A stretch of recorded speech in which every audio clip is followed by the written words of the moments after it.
head-to-head race between me and purple. Who's purple? And now yellow's in the lead. Yellow's jumping up and is still in. Oh, whoa, whoa! Jacoby has taken over. Eat cannonball! No! No! Oh, barrage! No! Ah! And the spikes brought me victory. The Dream Rumors core idea is pretty much like Mario Kart in 2D and on legs. That's the basic idea. This is not platformer, this is war! So you have 4 people racing on the platformer track for the pole position and to basically outsmart the other players by getting them off the screen, and the one who stands last wins. No! And there the medal goes where it belongs, right? There's various power-ups and effects that can either boost you or hinder you as you play the game. And it's basically about having fun and enjoying the weird situations that occur. Oh man, I thought it was over. Well, it's over now. Fans of Giana sisters, they really wanted a multiplayer part, so yeah, we created one. Power-ups are basically the cream on top of it. This is the butter on the bread, pretty much. My favorite power-up is the dash boost, so I won a lot of matches with the dash boost. We have lots of power-ups. Most of them are offensive. We have some defensive stuff, but most of them are in offensive nature. Cannon duels! Lots of the offensive stuff are including giant cannonballs, flying cutlasses, barrages of cannonballs fired at people that are coming up behind you if you're in lead. That was a beautiful cannonball right in my face. Owl mines, so basically you spawn owls that work for you. It's one of my favorite features. Owls! I mean, owls, come on! I like owls, owls are awesome. So you wanted to give us owls, right? No. Here, take some. No, don't. You can have an advantage, but just because you're in front now doesn't mean you're going to be in front in 5 seconds. Oh! No! Yes! Yeah!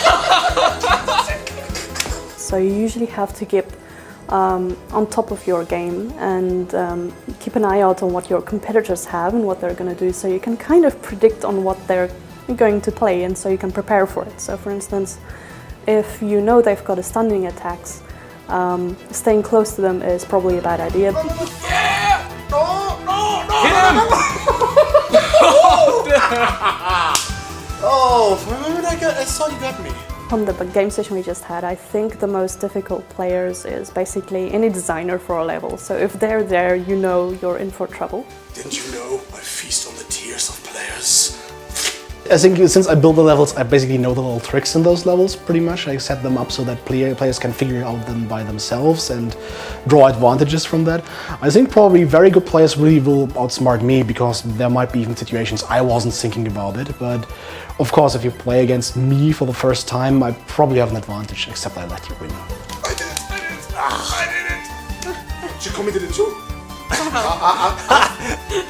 have to say. Wait that amazement from your voice. I have to say I'm impressed. I'm really impressed.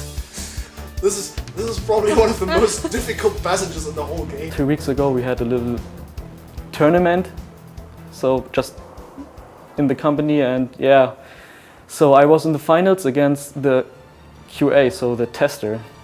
So, and yeah, he's playing it every day. And now it's super hard to play against the people, you know, the level designers who just made all the levels.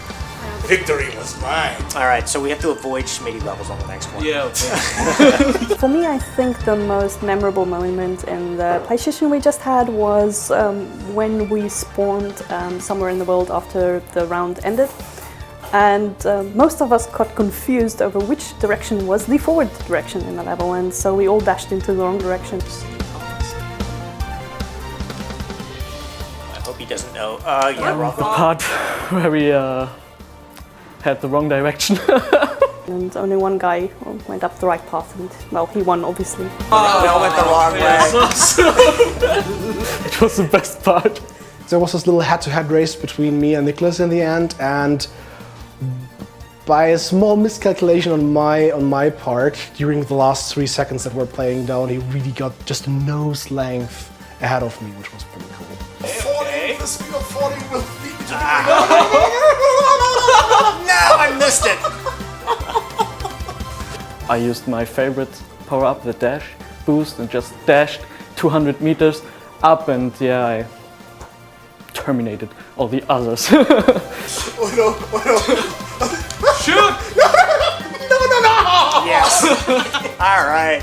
Also, it's also always pretty amazing when people use, for example, the super dash in a very clever way to come from the last to the first position and basically kick out everyone out of the game. This is also very fun. Oh! Oh!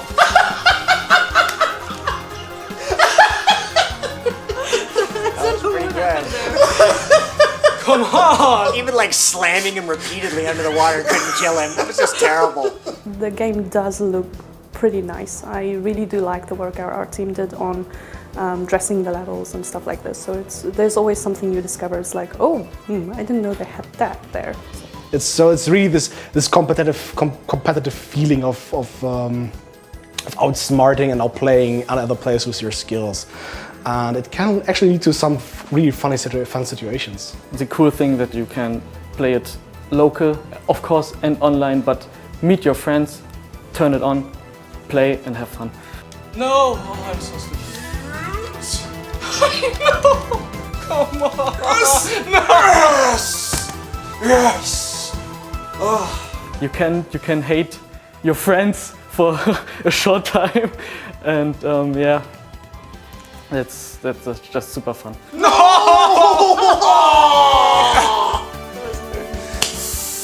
I'll take Bloody that. well done. I'll take that. Bloody well done. I think basically everyone who enjoys platformers is a good start for that.